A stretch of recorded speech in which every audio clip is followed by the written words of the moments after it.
When Yu-Gi-Oh! Players are asked which card or cards they'd like to see get hit on the ban list, here lately one of the #1 picks would be Firewall Dragon. Then, along that same line, you'll hear from several players that Firewall Dragon simply won't be hit for various reasons. Common answers can be narrowed down to usually one of the following. Firewall won't get hit because it's one of the first, if not the first, big boss monsters of the Link monsters introduced into the game. But I don't think that has anything to do with it, because Konami has shown that they clearly have no problem hitting Link monsters since Nightmare Goblin has been banned. Another reason that people seem to think Fireball has a Fireball from the ban list is due to its rarity. From the Code of the Duelist booster set, the first set to introduce Link monsters after the Link starter deck, Firewall Dragon is a secret rare. Given this rarity, on top of his superpowered effect, his price is pretty meaty. As such, folks' reasoning is that Konami simply wants to help the players who either pulled or purchased Firewall feel like their money was well spent and not ban the card so soon out of the gate. Lastly, another go-to reason people like to give is that he's an anime card, specifically the Yu-Gi-Oh! Brain's protagonist's card, his ace.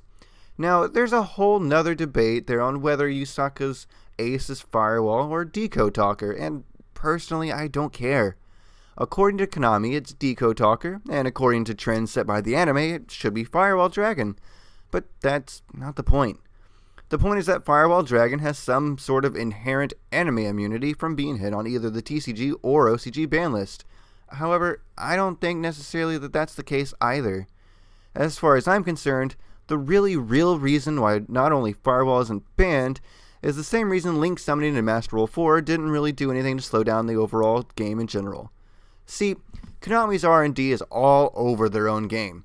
They know that they let things get out of hand with pendulum summoning, because it was far too easy to get too many high-level monsters on board by pendulum summoning a bunch of lower-level monsters and then using them for various extra deck summons like Xyz, Synchro, and even fusion plays.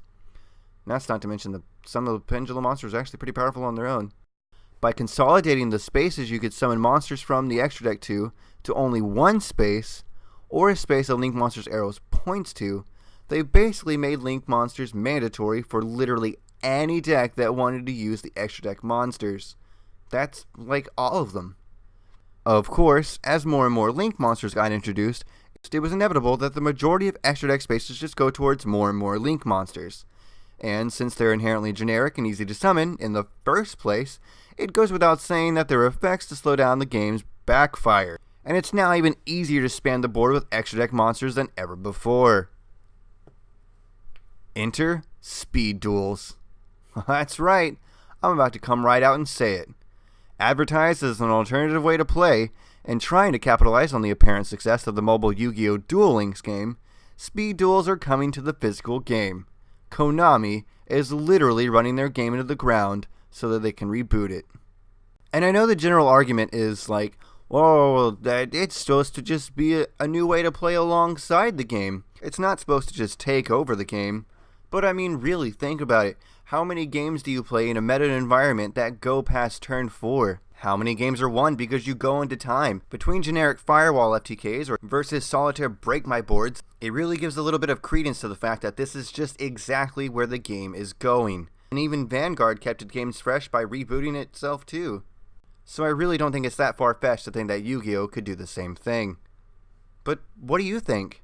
Are speed duels about to be the next new way to play? Let me know your thoughts in the comments below. And if you like this discussion, why not hit the like button and subscribe for more videos just like this. Thanks for watching. Bye.